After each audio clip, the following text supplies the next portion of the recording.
Que bom que quando você vem para um ambiente de Deus, você vai ouvir algo acerca de Deus. Então a gente tem uma expectativa de que haja uma mudança para coisas boas, não para coisas ruins.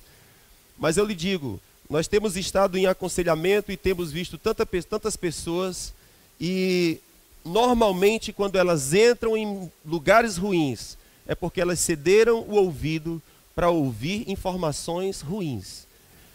Vocês estão comigo? Por isso que Deus dá tanta importância. Irmãos, Jesus veio para pregar, curar e libertar. Salvar o homem e levar para o céu. Bota mais 2 aqui. Amém? Então veja, Jesus veio pregar, curar, libertar, salvar o homem e levar para o céu. Mas você veja que a primeira coisa é pregar. Ele não curou primeiro. Ele pregou primeiro. Porque não adianta curar e não mudar os conceitos. Não adianta curar e não mudar a mente. Porque se a mente não muda, não tem arrependimento. Ok? Se a cabeça não muda, não existe arrependimento. A gente diz assim, o que é arrependimento? Arrependimento é mudança de atitude. A gente diz que conversão é mudar de sentido, é mudar de direção. Se você estava indo para o norte, você vai para o sul. Isso é conversão. Você mudou da direção que você estava indo. Muito bem. Arrependimento significa sentir profundo peso por algo mal que foi praticado, largar aquele algo mal que foi praticado, entrar no caminho certo e seguir em frente. Ok? A gente entende que isso é arrependimento. E esse é o pré-requisito para qualquer um que quiser entrar no reino de Deus, é arrependimento. Pessoas chegam para se aconselhar comigo e a minha esposa, e algumas delas chegam e dizem, pastor, por favor, nos ajude, ou me ajude. O que eu faço? Não sei se você já chegou numa situação dessa, em que você já foi tão massacrado por coisas que você fez ou está fazendo, que você chega num ambiente que você diz assim, ou alguém me ajuda ou eu me explodo, ou eu me acabo, porque eu não suporto mais a minha própria vida. Não sei se algum de vocês já chegou nesse ambiente. Você vem fazendo algo que você mesmo não gosta, que você mesmo reprova, que você mesmo sabe que está errado, e você convive naquele ambiente por muito tempo, e chega um ponto que você diz, cara, eu me odeio, eu me detesto. O que eu faço da minha vida? Essa é uma boa pergunta. Normalmente, quando as pessoas chegam com essa proposta, eu digo, hoje é o dia mais feliz da sua vida. E então ela diz, eu não estou entendendo nada. Como? Se eu estou a ponto de me matar. Eu não aguento mais o peso de mim mesmo. Eu não aguento mais a minha própria alma, me dá uma alma nova. Eu digo, você está no ponto em que você vai decidir para mudar a sua história. Você está num ponto em que você vai clamar por um Salvador.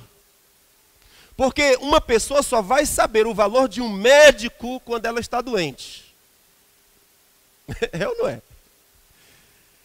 Você passa a sua vida inteira, você nem se lembra que médico existe. Se ele está recebendo salário em dia, se ele está tendo problema lá no sindicato dele. Estou nem aí. Se eles estão almoçando lá no hospital, você não está nem preocupado com isso não. Você não está doente. No dia que você ficou doente, você diz, meu Deus, onde que tem um médico? Porque você está doente.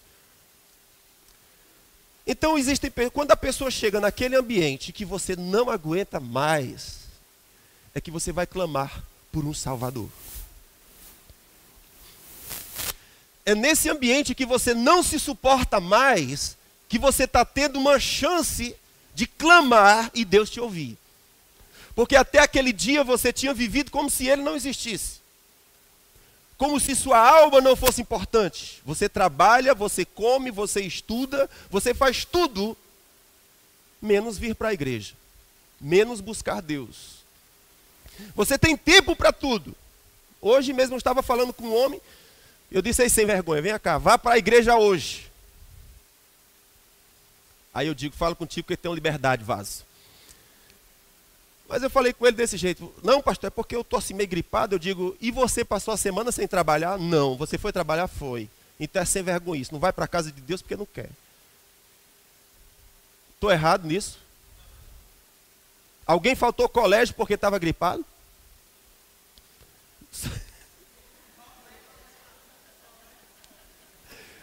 Tem pessoas que querem um atestado, né? Se a igreja deixa um atestado, pastor, a igreja dá um atestado para a gente passar a semana sem trabalhar? Dá, estava lotado. Eu quero atestado para não trabalhar a semana toda. Só grita por médico quem está doente. Só grita por um salvador quem não suporta mais o peso do seu próprio pecado.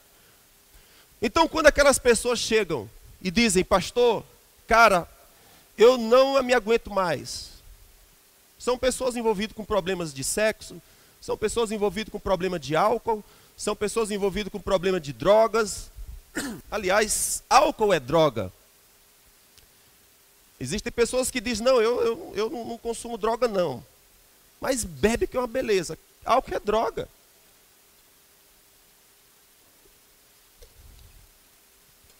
Não se iluda. Amados, tem uma coisa, veja bem, tem uma coisa na Bíblia que eu digo, eu nunca mais vi ninguém falar sobre isso. A Bíblia fala que nenhum bêbado entra no céu. Outro dia eu li isso na Bíblia e eu digo: como assim? Vale Jesus. Eu digo: então a gente tem que mudar o evangelho que a gente está pregando, porque os bêbados estão bebendo e dizendo: não, Deus me ama. E ama mesmo. Mas há uma necessidade de que ele se arrependa dos seus atos. Ele está dizendo: nenhum bêbado entra no reino dos céus. E eu acho isso muito grave. Muito grave. Porque o bêbado deveria olhar para uma cachaça e dizer: Deus disse que quem beber isso aqui não entra no reino dos céus. Então eu não quero nenhuma conversa com isso. Isso aqui destrói meus filhos, isso aqui destrói minha família, isso aqui destrói minha dignidade de ser humano, isso aqui faz eu cair na calçada e um cachorro lamber a minha boca. Sim ou não?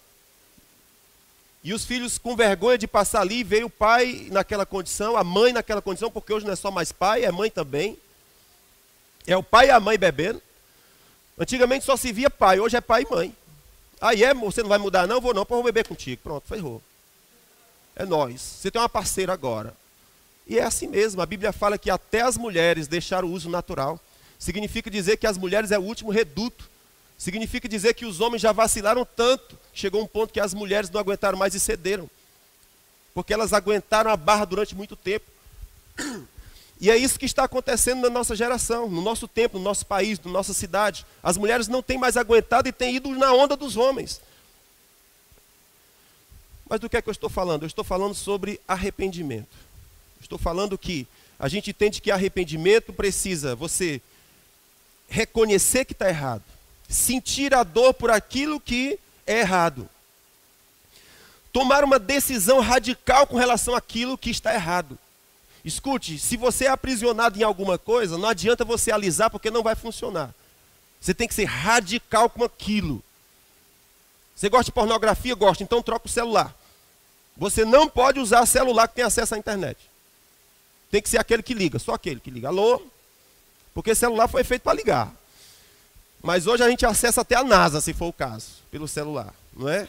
Mas celular foi feito para ligar. Tem pessoas que não dá para usar celular. Tem que usar o celular que liga. Porque tem celular que faz tudo, menos ligar. Tem vezes que eu vou ligar, oi, diz assim: você vai ser cobrado, mas não vai ser possível falar. Né? Constantemente a Oi faz isso com a gente. Você será tarifado em alguns segundos, né? Aí eu digo: não, mas eu queria falar com a pessoa, não era ser tarifado. Como é que eu sou tarifado se eu não falei? Mas enfim, é tarifado. Então tem telefone que faz tudo, mas não liga. E a gente precisa de telefone que liga, não é assim? Então se tem pessoas que têm algum problema com pornografia, não pode ter celular. Porque o celular vai ser um problema seríssimo. Vai estar sempre diante dos seus olhos. Escute, quer viver livre? Quer, tem que tomar decisão radical. Tem que tomar decisão radical. Muito bem, eu estou falando sobre arrependimento. Existem coisas que precisa arrepender. Então as pessoas chegam num nível que dizem assim: o que é que eu faço da minha vida? Porque eu tenho vergonha de mim mesmo. Eu tenho medo que a minha família descubra quem eu sou, o que é que eu faço? Eu tenho medo. O que é que eu faço? E aí, filhos, eu fico assim feliz porque Jesus é simples. A mensagem inicial de Jesus. Jesus saiu do Jordão, aliás, do deserto e começou a pregar. A primeira palavra da pregação de Jesus foi: arrependei-vos, chegou o reino. Quer construir a vida? Quero. Quer acertar as coisas? Quero. Como é que começa? Arrependa-se. Não, eu não quero arrependimento, não. Eu vou para uma religião que não precisa dessas coisas. Fica na paz. Busca a tua religião. Busca aquela doutrina que você quer ouvir, que vai satisfazer você. Mas o que Jesus fez, a pregação inicial, ele começou a pregar, ele disse: arrependa-se. Não é possível construir qualquer coisa se primeiro não houver arrependimento. A base e o alicerce do evangelho é arrependimento. Agora vem um problema grave. O que é que significa se arrepender? Como é que se dá o arrependimento?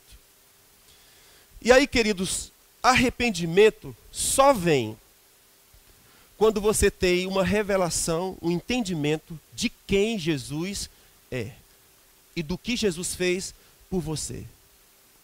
Arrependimento não é uma coisa que você faz de mau gosto. Arrependimento é uma coisa que você faz flutuando, feliz, alegre, satisfeito, contente, livre. Não é porque é uma imposição religiosa, porque você recebeu uma revelação de quem Jesus é. Se não houver uma revelação de quem Jesus é, tão logo não haverá arrependimento. Porque a palavra arrependimento, antes de mais nada, é metanoia, mudança na mente. A Bíblia diz: transforme-se pela mudança da vossa mente. Então, se não há mudança de mente, não há mudança de comportamento, não há mudança de vida. No livro de Apocalipse, o Senhor mandou João escrever para 7 igrejas da Ásia Menor. Em todas as igrejas que ele escreveu, havia um pastor, e para cada pastor, ele deu uma revelação de quem Jesus era. A um, Jesus se revelou dizendo: eu sou a espada aguda de 2 gumes. Ao outro, ele se revelou dizendo: o que mais? Deixa eu ver, faz tempo que eu não leio. Mas ele se revelou dizendo: eu sou aquele que anda no meio dos castiçais. Eu sou aquele que tem as 7 estrelas na minha mão. Eu sou aquele que tem os olhos como chama de fogo. Isso ele ia se revelando para cada uma das igrejas. Jesus ia se revelando para cada uma da igreja. E o que isso significa? Que quando aquela igreja recebe a revelação de quem Jesus é, então ela se arrepende. Então ela se converte. Então ela muda de atitude. Estão comigo? Então arrependimento não é uma imposição religiosa. O arrependimento é: você recebe um entendimento, você recebe uma revelação, e baseado naquela revelação, você muda tudo quanto está errado. Exemplo disso você já sabe do Zaqueu. Zaqueu era cobrador de imposto e Zaqueu cobrava horrores das pessoas. E Zaqueu era odiado em Israel. Mas Jesus foi comer na casa dele.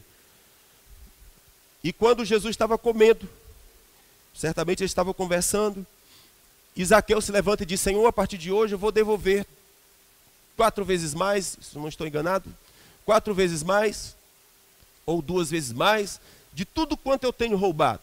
Jesus então diz: hoje chegou salvação nessa casa. O que houve? Zaqueu teve um entendimento de quem era Jesus. Ele viu Jesus. E quando ele viu Jesus, ele mudou. E assim você vai ver acontecendo ao longo da história de Jesus. Você vai ver acontecendo isso em Apocalipse. Você vai ver isso acontecendo em Atos dos Apóstolos, quando o Espírito Santo desceu na igreja. Estavam 17 nações reunidas. Pedro tomou a palavra e começou a expor as Escrituras. E quando ele começou a expor as Escrituras, aqueles homens vieram para Pedro com o coração compungido e disseram: o que faremos, irmãos? E Pedro disse: arrependam-se. Ó, qual é a primeira palavra? O que a gente faz, irmãos? Arrependam-se, creiam no Evangelho e recebam perdão dos seus pecados. Mas perceba que Pedro não fez um apelo, porque existem vezes que a gente quer levar uma pessoa a Jesus e a gente só falta arrancar a pessoa na marra. Não é assim? Você tem que aceitar Jesus. Eu sei, eu entendo isso, dá vontade de eu fazer isso também. Você concorda que se eu se eu pudesse, eu colocaria todo mundo no céu. E eu digo até Jesus, se ele pudesse, ele colocaria todo mundo no céu também.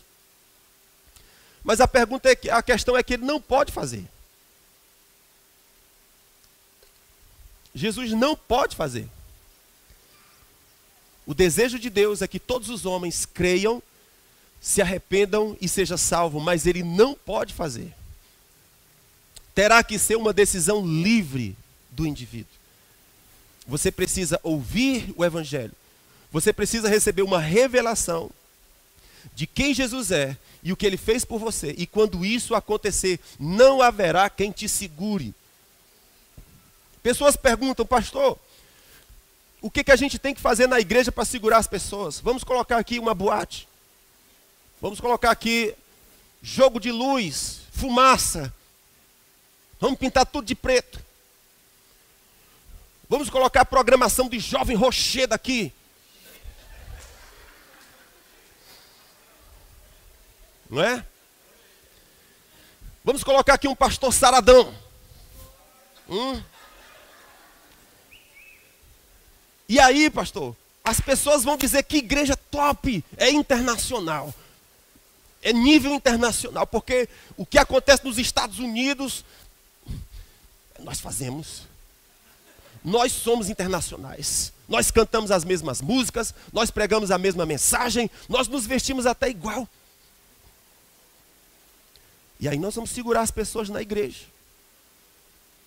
Escute, se você não tiver um encontro com Jesus, se não houver revelação de quem Jesus é, pode plantar bananeira, pode chamar um palhaço do circo, pode chamar o melhor comediante, pode chamar o cantor mais famoso, pode chamar o melhor pregador, não vai funcionar. Porque a base do evangelho é: conhecereis a verdade e você fica livre. Sem conhecimento da verdade, não há liberdade. Permanece preso dentro da casa do Pai. Eu posso te ensinar como ser crente. Como é que crente se veste.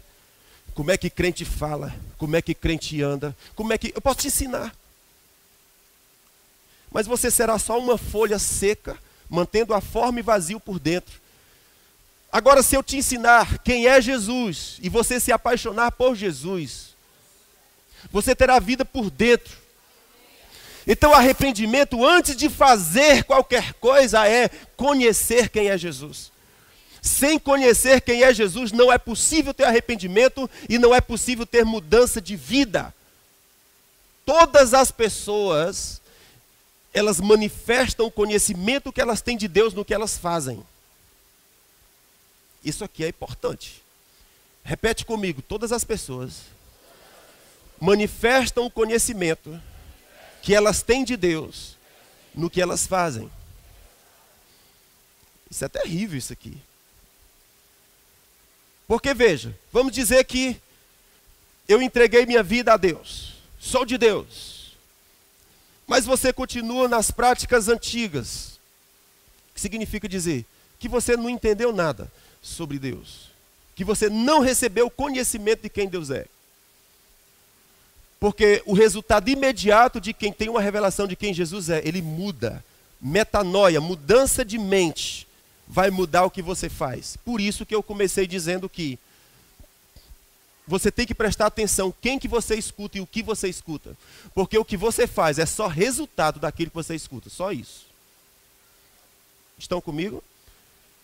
O homem se alimenta de palavra. Deus falou: nem só de pão você come, você vive, mas de toda palavra que sai da boca de Deus. Do que é que nós nos alimentamos? De palavra. Por que é que você é como você é? Por causa de palavras que você ouviu e formou o seu espírito por dentro. Então escute, se você é formado assistindo Fátima Bernardes, se você é formado assistindo o filósofo tal, se você é formado assistindo o ciclano tal, você vai ser formado naqueles conceitos. E você vai começar a fazer coisas que você nem se percebeu que está fazendo. Então, quem você escuta faz toda a diferença da sua vida. Então, o que nós precisamos de mais importante? Abrir os nossos ouvidos e o nosso coração para a exposição das santas palavras de Deus. Porque Jesus falou, examine-as. Porque examinando elas, vocês vão encontrar nela vida eterna. Jesus falou, as palavras que eu vos falo, elas são espírito e vida. O apóstolo que escreveu o livro de Hebreus, ele falou, a palavra de Deus é uma espada aguda, penetrante, de 2 gumes, que vai até o ponto de dividir alma e espírito. Coisas que você não tem discernimento. Lendo a palavra, examinando a palavra, vai vir um discernimento na vida que você sabe perfeitamente o que fazer. Quantos pais estão com problemas e dizem, eu não sei o que fazer com os meus filhos? O que que a Bíblia fala? A Bíblia diz, porque o conhecimento da tua palavra me torna mais sábio do que os meus inimigos. Olha isso. O conhecimento da tua palavra me torna mais sábio do que os meus inimigos. Então o teu filho está subjugado a inimigos. Às vezes inimigos espirituais, às vezes inimigos mesmos que estão querendo matar. E você diz, eu não sei o que fazer. A Bíblia fala, o conhecimento da tua palavra me torna mais sábio do que os meus inimigos. Então talvez no momento você se separa em Deus e diz, eu vou examinar a tua palavra. E quando você está examinando, alimentando o seu espírito, de repente salta uma palavra que te diz o que fazer. O que houve? A palavra te tornando mais sábio do que os teus inimigos. Você achando vida eterna na palavra. De repente você está lutando contra algo que você não consegue vencer. Mas Jesus falou, se você examinar as Escrituras, você vai encontrar nela vida eterna. Então você está examinando as Escrituras com seu coração aberto e dizendo, Pai, fala comigo, me ajuda a enxergar. E de repente você, acha uma solução para aquilo que você não consegue vencer. Vocês estão comigo? Então o que é que eu estou dizendo? Que arrependimento não é uma imposição religiosa. Arrependimento é uma consequência de quem conheceu quem é Jesus. Então tudo que nós fazemos, preste atenção, imagine aí um bandido, imagine aí um criminoso, um traficante, ou então um assassino, ou então um cara muito perverso, imagine. Você sabe por que ele é daquele jeito? Só por causa do que ele pensa. Só isso. Você acredita nisso? Agora imagine a pessoa melhor que você conhece na terra. Imaginou? Imaginei. Ela só é daquele jeito por causa do que ela pensa. Ela recebeu palavras que forjaram o seu espírito. Forjaram a sua alma por dentro. Então, naquilo que nós fazemos, nós revelamos o conhecimento que nós temos de Deus. E aí você vai ficar livre da esquizofrenia religiosa. O que é a esquizofrenia religiosa? É você ser uma coisa que você não é. Vocês estão comigo? É você parecer que é uma coisa que você não é. Esquizofrenia religiosa. Eu tenho que impor uma imagem, senão as pessoas não me aceitam. Você não tem que impor imagem nenhuma. Porque aquele que te conhece, te conhece. A palavra nem chegou à tua boca e ele já a conhece. Os teus conflitos mais internos, eles o sabem muito bem. E ele não está julgando você, mas ele está buscando você. Porque você só está daquele jeito por causa do que você tem ouvido. Se você ouvir algo diferente, você sai daquele ambiente fácil. Eu gosto da história de Sansão, porque diz que Sansão, ele estava aprisionado por Dalila. A Dalila amarrou os braços de Sansão com fios fortes. Mas quando Dalila estava tentando Sansão, e quando Dalila gritava, lá vem os inimigos, a Bíblia fala que Sansão abriu os braços, soltava as amarras como se fosse fio de linho queimado. Não bastava ser fio de linho, queimado. É brincadeira um negócio desse? Significava dizer que Sansão estava amarrado aqui, ele só fazia assim. Fácil. Então pessoas ficam amarradas em coisas, lutando contra coisas, querendo vencer coisas. E Deus está dizendo, filho, você só precisa mudar aqui. Se você souber quem eu sou, se você souber quem você é, você só vai fazer assim, ó. Linho fino queimado. Fácil. Então o que mantém as pessoas aprisionadas é o tipo de conhecimento que elas têm de Deus. Mudou o conhecimento, fica livre. Uma prostituta nunca mais se prostituirá. Por isso Jesus pegaram uma mulher em ato de adultério, trouxeram a Jesus, ele fala, filha, vai, não peques mais. Acabou a conversa. Ela não ia mais pecar, ela não ia mais ser prostituta, ela não conseguiria. Porque ela teve um encontro com o Salvador.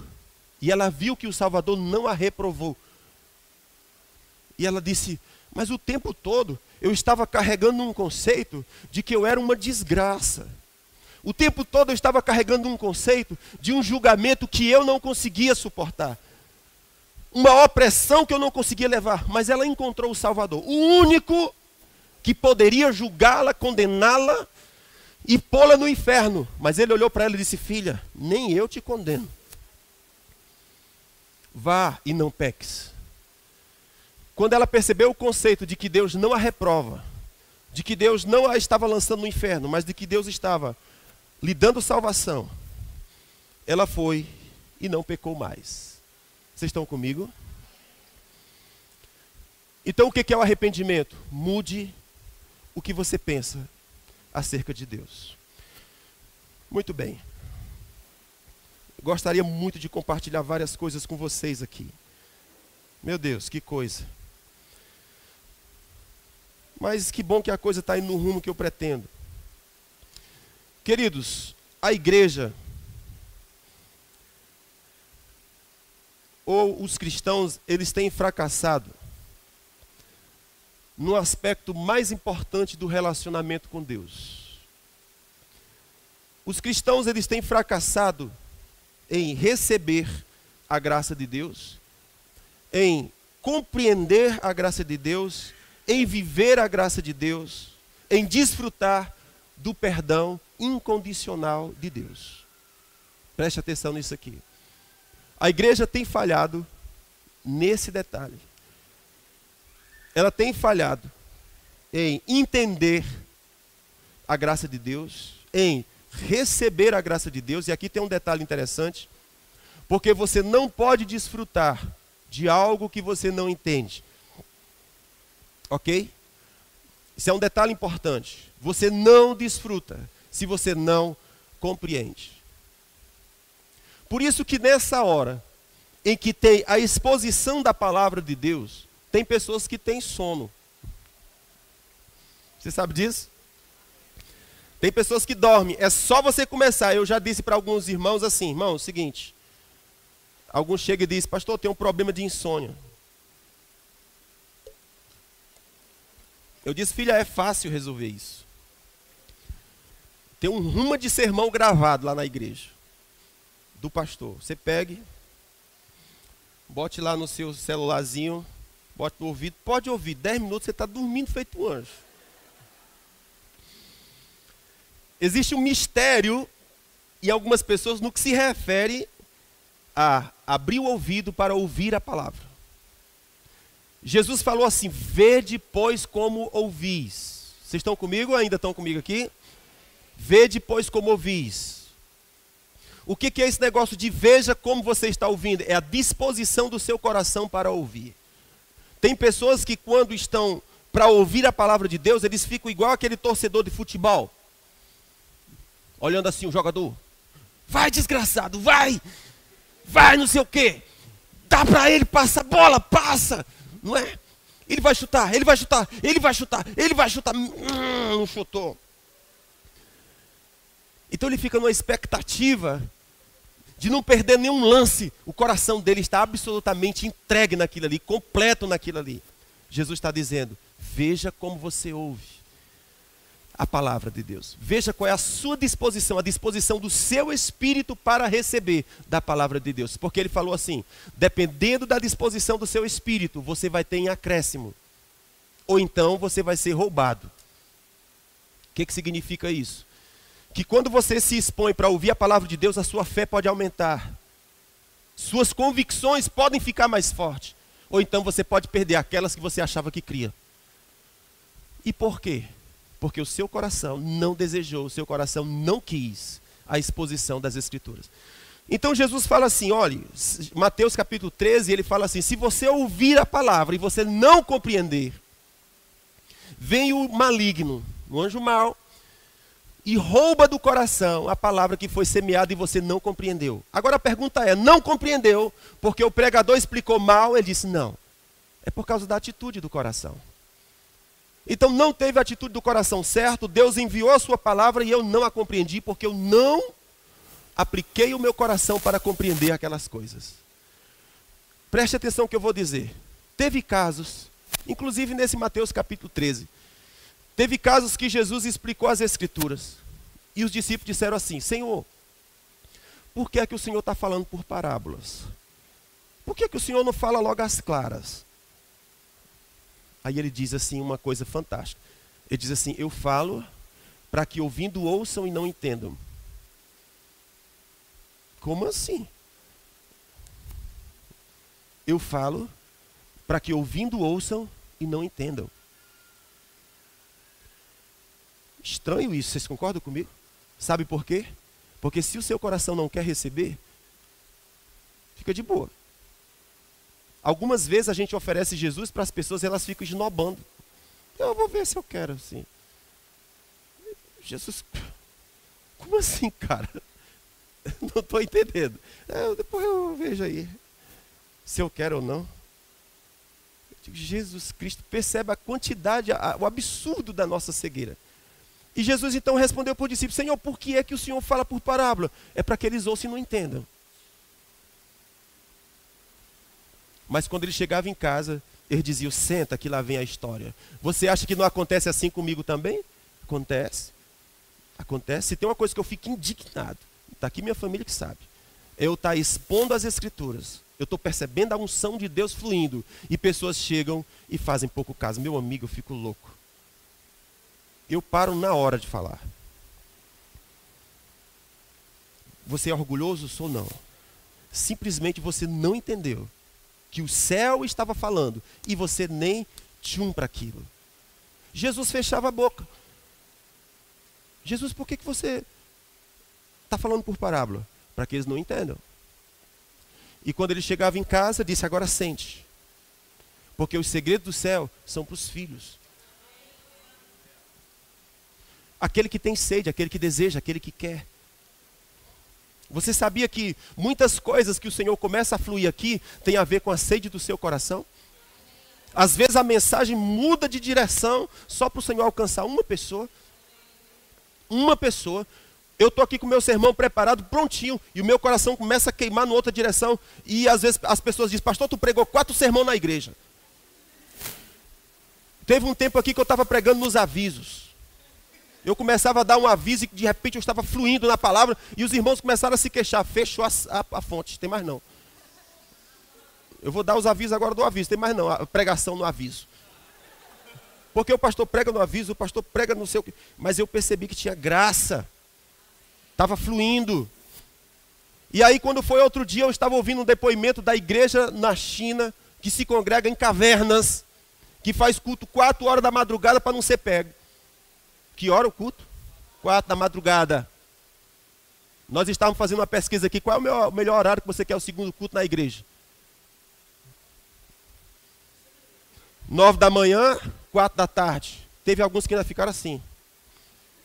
Tanto faz. Eu digo, muito bem, vocês estão indo para o céu, presta atenção. Nós estamos falando de salvação, estamos falando sobre algo sério. Quem quer ganhar R$2.000? Dinheiro, nós estamos juntos, uau!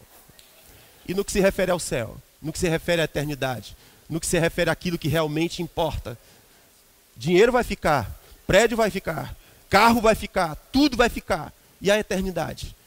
A única coisa que você vai levar é o que você construir em Deus. Jesus falou, seja rico com Deus. Porque quem não é rico com Deus, ele disse, é um idiota. A Bíblia usa a expressão tolo, nécio, mas é a mesma coisa, é nécio, tolo, idiota. Lesado, é isso que ele está dizendo. Se fosse no Ceará, era abestado.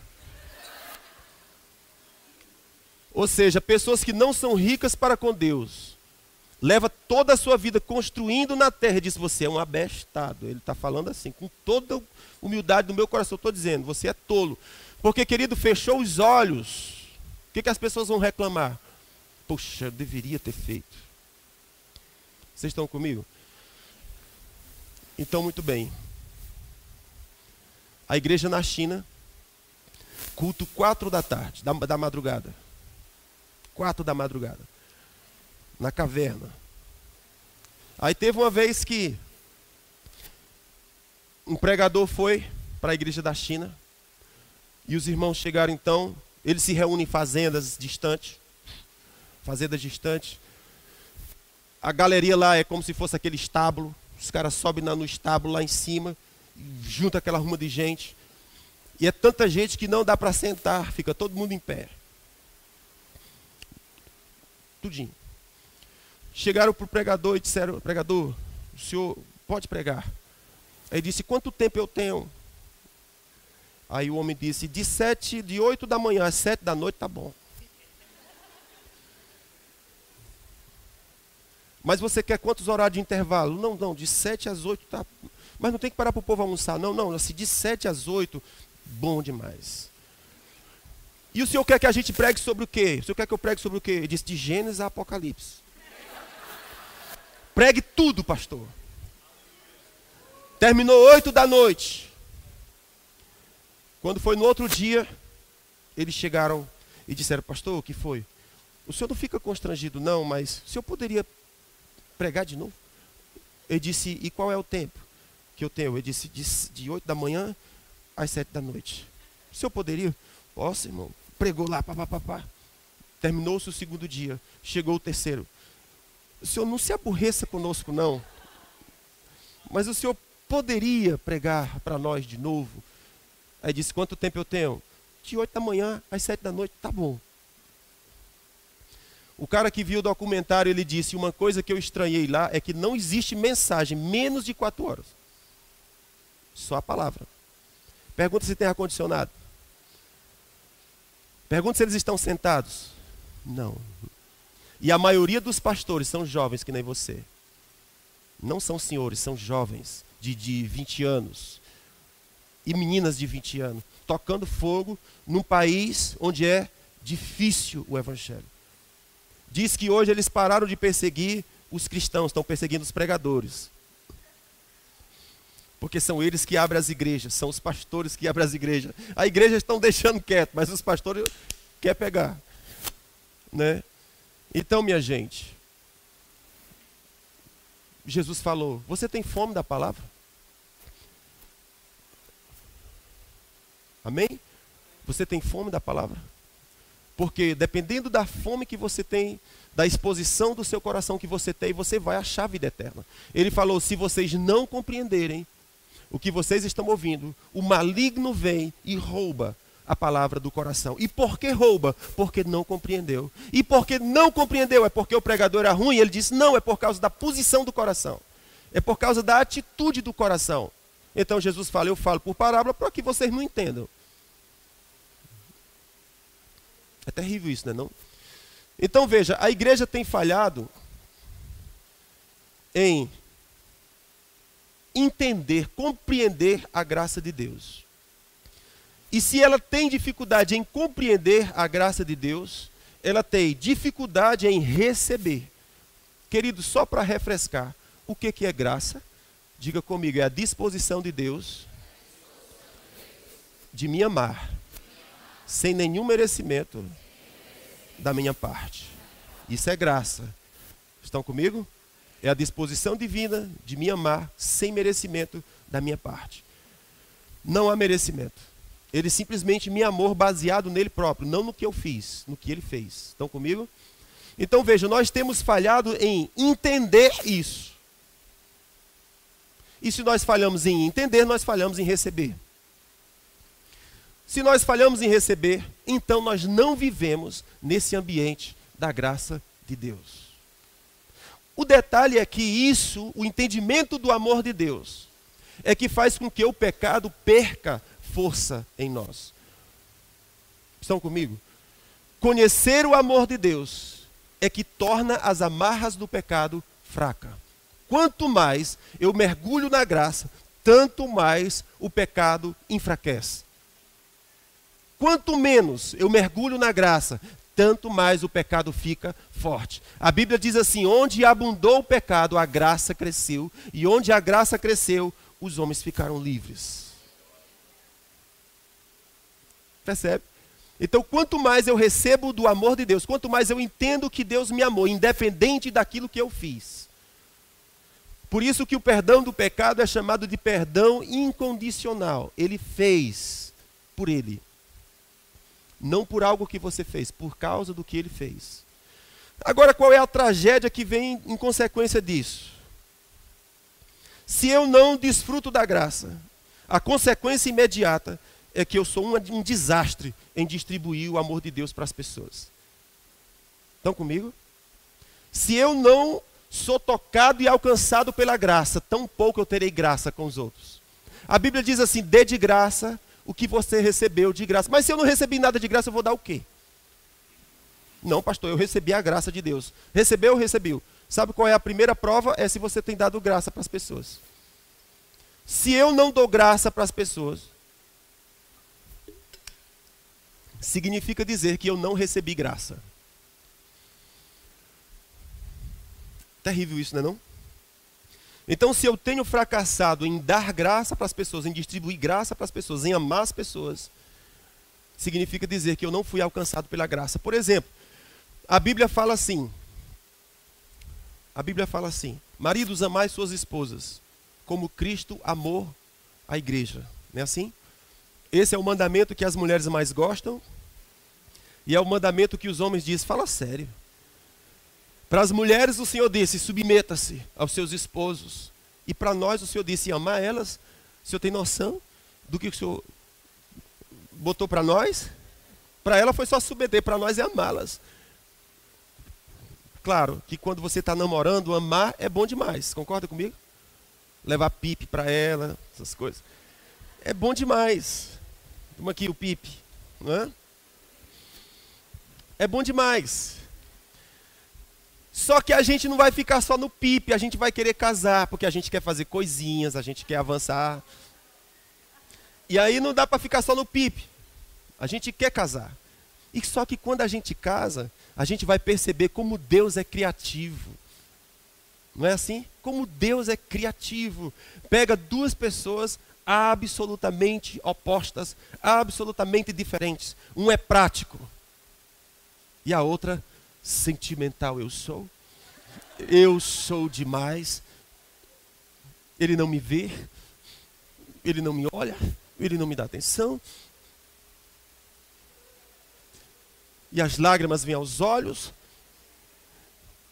E a vida fica assim. O homem acha que está tudo certo, que está tudo bem. Mas ela diz: não está, porque você não me vê, você não me percebe, você não me nota. E aí fica uma crise eterna. Muito bem, mas Jesus fala e diz: maridos, amem suas esposas, como Cristo amou a igreja. Mas sabe o que é lindo? É porque quando Deus está dando essa ordem, Ele está partindo do pressuposto de que você já recebeu do amor dele. E se você, marido, recebeu do amor de Deus, então amar a sua esposa não é fardo, é uma consequência. Se eu recebo do amor de Deus por mim, eu estou resolvido emocionalmente.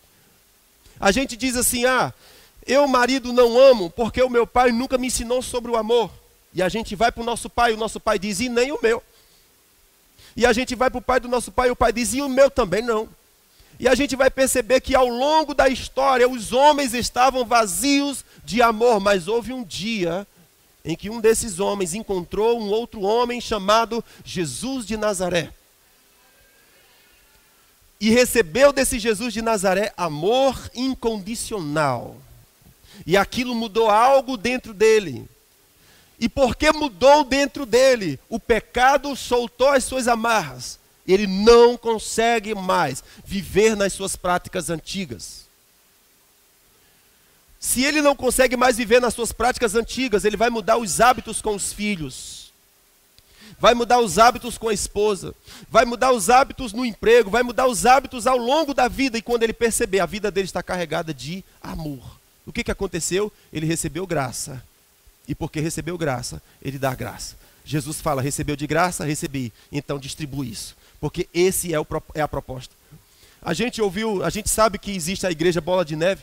Hoje eu estava brincando, falando com alguém, não sei se era o Ismaías. Era Ismaías, né, Maia? Estava falando com o Ismaías, você sabe por que bola de neve? É porque algo começou na cruz e virou uma bola. E essa bola está aumentando e é como uma bola de neve. Eu disse, eu não sei se o pastor que criou a igreja, se é esse o entendimento dele, mas se não for, cara, deve ser. Deve ser isso. Em Jesus começou um processo chamado bola de neve. Havia um criminoso na cruz, que havia matado pessoas, espoliado pessoas, ao lado de Jesus. Mas ele encontrou em Jesus um Salvador e disse, Jesus, lembra-te de mim quando entrar no teu reino. Jesus, olha, é hoje. É hoje. Aí o ladrão da cruz olha, não, Jesus, espera aí, vamos explicar as coisas direitinho. O Senhor sabe que o fato de nós estarmos aqui na cruz é porque a gente não presta, o Senhor está ligado, né? É só para deixar as coisas claras, para o Senhor entender. Porque Jesus foi crucificado do lado de 2 ladrões, não foi assim? Aí Jesus volta para aquele cara e diz, filho, hoje mesmo tu estarás comigo no paraíso. E então o homem deve raciocinar e dizer, não, Jesus, vamos deixar as coisas claras. Eu sou bandido. Matei gente, roubei. Fui o inimigo do Estado. Jesus disse, olha, hoje mesmo tu estarás comigo no paraíso. Mas o cara que estava do lado blasfemava de Jesus, ao invés de se quebrantar e se arrepender. E é óbvio que esse não foi para o paraíso com Jesus, mas esse esteve. Então, o que aquilo fala para a gente? Jesus está no meio da humanidade. De um lado, tem aqueles que dizem, Senhor, lembra-te de mim, ser propício para comigo. Eu sou bandido, vacilei, errei. Se eu for fazer a matemática da minha vida, eu vou ser reprovado. Complementa a minha vida. E Jesus fala, hoje mesmo, o que é aquilo? Uma bola de neve começou. Uma bola de neve começou. Então, se Jesus derramou o seu amor em mim, o que eu devo fazer? Você vai chegar para uma prostituta e vai amá-la. Não com preconceito religioso. Havia uma mulher numa cidade fria, prostituta, e ela usava a filha dela para prostituição, uma criança para prostituição.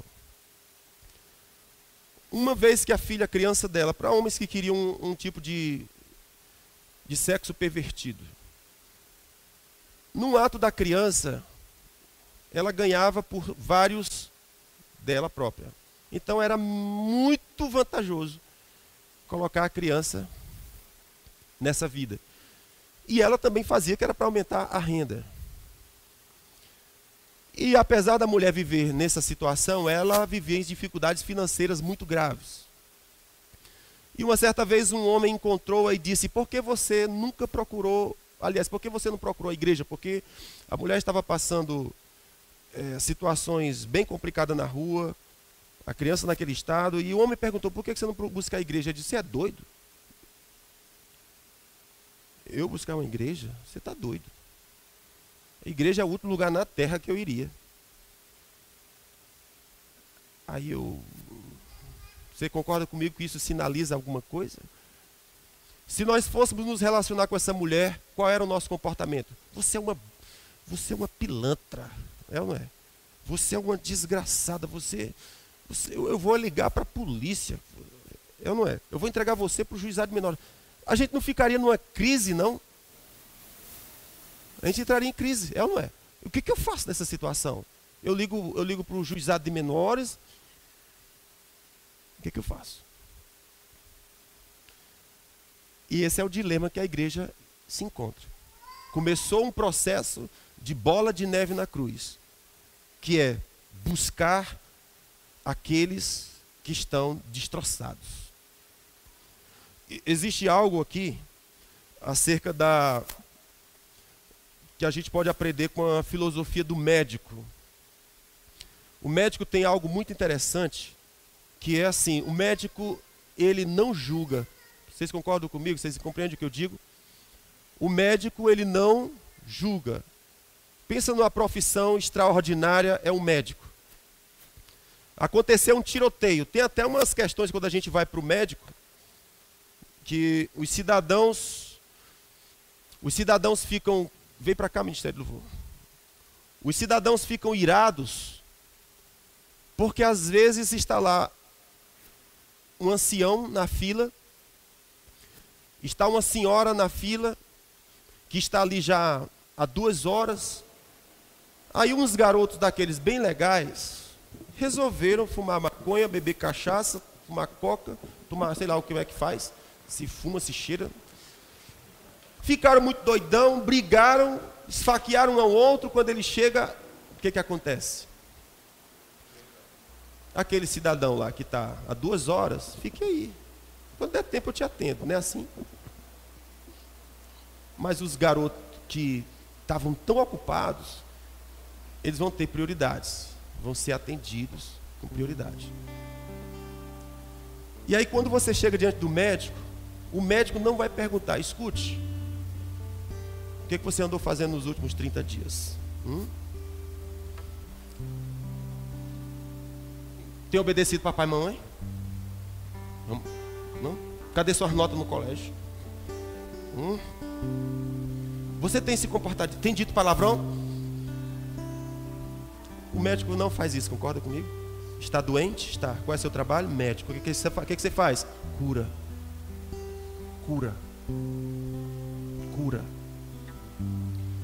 Isaías 61 está escrito: o Espírito do Senhor me ungiu para curar os quebrados. Existe uma unção liberada de Deus para restaurar quebrados. Jesus estava comendo com bandidos, com pecadores, e disseram: como que sendo tu um homem de Deus, come com pecadores? Jesus fala: os doentes precisam de médicos. Eu vim buscar os doentes. Se você não precisa, fica de boa. Eu vou cuidar dos que precisam. Isso é evangelho, isso é graça. Então eu quero convidar a igreja a que a gente comece a desenvolver esse pensamento médico, o raciocínio de médico. Você não é o santarrão, o perfeitamente moral, aquele que é ilibado, aquele que não tem possibilidade de nenhum tipo de acusação. Esse não é a nossa condição. Nós fomos achados caídos à beira do caminho, e o Senhor exerceu sua misericórdia conosco e nos levantou e nos ergueu. E se nós estamos de pé, nós estamos de pé simplesmente por causa de sua graça. Se não for a sua graça, todos nós estávamos destinados à ira de Deus e ao juízo eterno. Se algo de bom aconteceu conosco, aconteceu porque o Senhor nos amou incondicionalmente. Ele não perguntou cadê tua identidade, Ele não perguntou cadê teu registro, Ele não perguntou o que você andou fazendo, Ele não perguntou quão mal você foi. Ele simplesmente disse: você está perdido, eu vim te buscar, eu vim te achar, vou te levar para casa. E Jesus falou: quem crê nisso é salvo. Isso é evangelho, chamado de evangelho. A palavra evangelho e graça são termos sinônimos. Então esse evangelho que busca o quebrado e o destroçado para restaurá-lo, não para julgá-lo, não para condená-lo, mas buscá-lo. Então a igreja tem falhado nesse princípio fundamental, que é receber da graça para dar, receber do seu amor para dar, receber perdão incondicional para perdoar incondicionalmente. Porque todos nós estávamos destituídos, separados, isolados, abandonados da graça de Deus. Mas aprove a Deus nos amar, nos buscar, nos achar e nos reconciliar com Deus. Então veja, precisamos viver essa filosofia do médico que não julga, mas cura. Estão comigo? Então, antes de você pensar numa pessoa e começar a destilar julgamento sobre ela,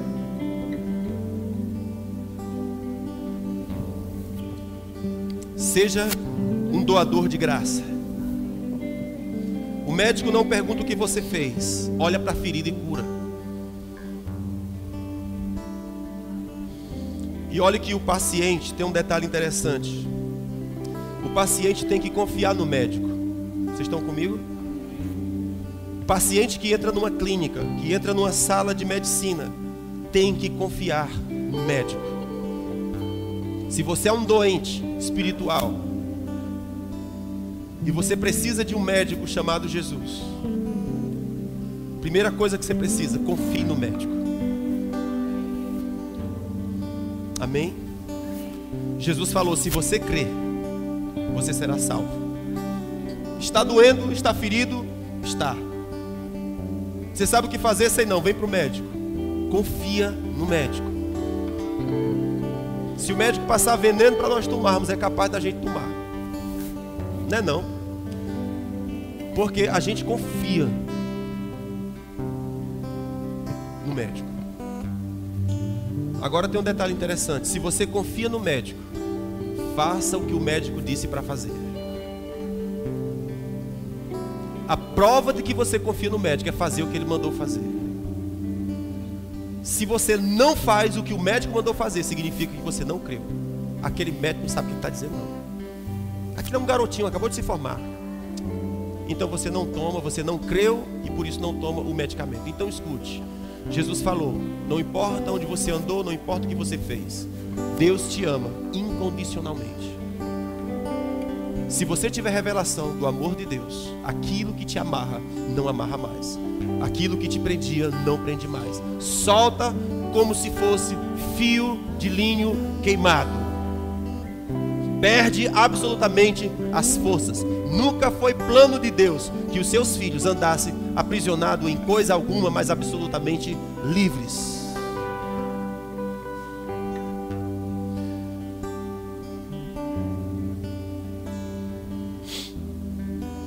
Uma outra coisa que a gente aprende, irmãos, é que um certo veterinário, disse assim que quando ele olhava para um cachorro, olha que coisa interessante. O veterinário, chegava um cachorro na sala dele, ele olhava para o cachorro, comportamento do cachorro, e a partir do cachorro, ele sabia como era o seu dono. Vocês estão comigo? Olhando para o cachorro, ele sabia como era o dono. Davi tem, cadê o Davizão? Meu sobrinho tem um cachorro, pitbull. Menino sem vergonha, aquele cachorro. Feliz, alegre, sorridente, língua grande, tudo de cachorro. Um brincalhão, é um pitbull. Você olha para ele, você fica assustado.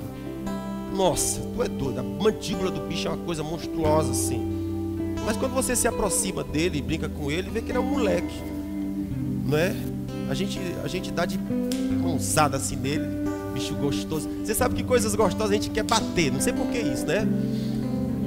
Tem pessoas que pegam as criancinhas e quer esmagar, né? Porque é tão fofinho.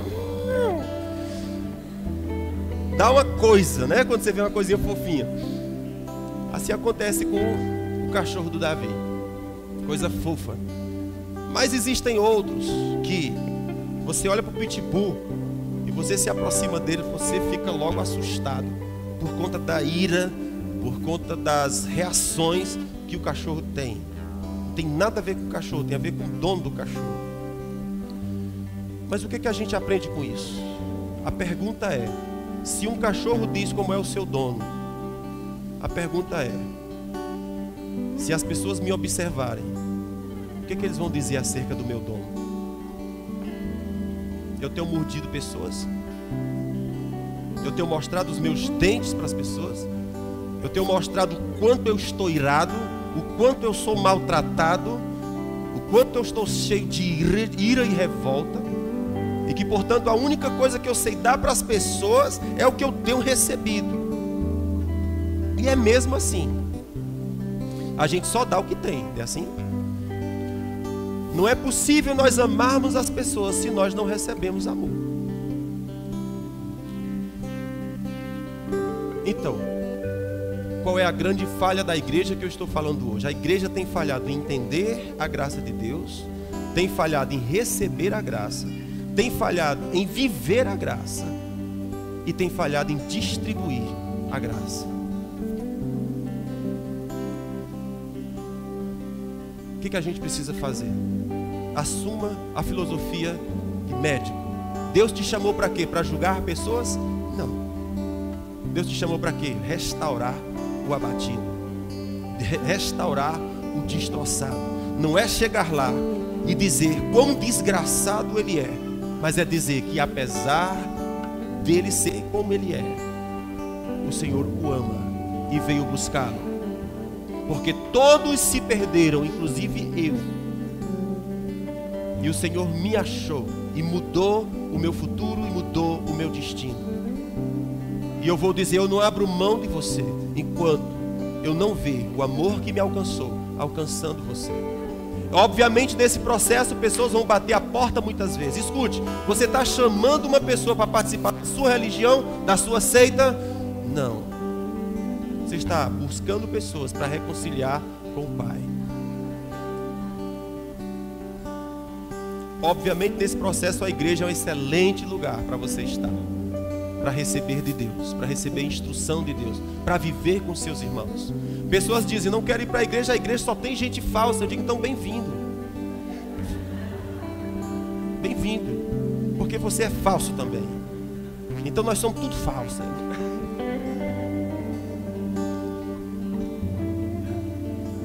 É na igreja que você vai encontrar pessoas chatas. Meu Deus, eu pensava que na igreja todo mundo era de asinhas. Não, são pessoas chatas, ilegais, onde eu vou ter que desenvolver a minha habilidade de amar, a minha habilidade de conviver, a minha habilidade de se relacionar. A Bíblia diz que o egoísta, ele se isola e busca seus próprios interesses. Mas a Bíblia diz assim que o cordão de uma dobra facilmente se quebra, o de duas dobras é mais difícil de se quebrar, mas o terceiro cordão é impossível. Agora o que me chama a atenção, isso aqui está lá em Eclesiastes capítulo 4, versículo 12. O que me chama a atenção é que esse terceiro cordão, as pessoas sempre dizem que é Deus. O terceiro cordão é Deus, não é Deus. Na verdade, Eclesiastes capítulo 12 diz assim: se alguém vier contra você e seu amigo, ele disse, é melhor que o cordão seja de 3 dobras. Olha que legal. O que ele está dizendo? Você conquistou um amigo? Conquistou. É bom ter um amigo? Demais. Porque se você tiver calor, frio, ele te aquenta. Se você cair, ele te levanta. Se você estiver precisando de oração, você tem um parceiro. Se você precisar de ajuda, de ânimo, tem um parceiro. Ele disse, é bom ter um amigo. Mas pode ser que nesse relacionamento alguém venha contra vocês, enfrente vocês. Aí ele diz, ei, escute, na verdade, o bom é que o cordão seja de 3 dobras. Ele está dizendo, alguém se levantou contra você, se levantou, conquista ele. Fica amigo dele. Traz ele para a tua tropa. Aí ele diz que esse terceiro vai ser mais teu amigo do que aquele que já era amigo. É a terceira dobra do seu cordão. Escute, é fácil a gente aceitar quem nos ama, mas conquistar aqueles que nos odeiam, que é nossos inimigos, que nos resistem, que nos opõem, que mostra os nossos defeitos, a gente não quer. Mas o que Deus está dizendo é, cara, que bom que o teu cordão não seja só de 2 dobras, mas que os teus inimigos se convertam em teus amigos. Aqueles que te perseguem passem a te amar. Quantos concordam? Que esse é um ambiente em que você vai construir uma vida indestrutível. Nisso aqui está sucesso profissional, nisso aqui está sucesso financeiro, nisso aqui está sucesso do casamento, nisso aqui está sucesso nos filhos, nisso aqui está o sucesso na vida, porque a característica de Deus é reconciliar, juntar, trazer paz, graça. A Bíblia ainda diz assim: faça amigos com o argumento da graça.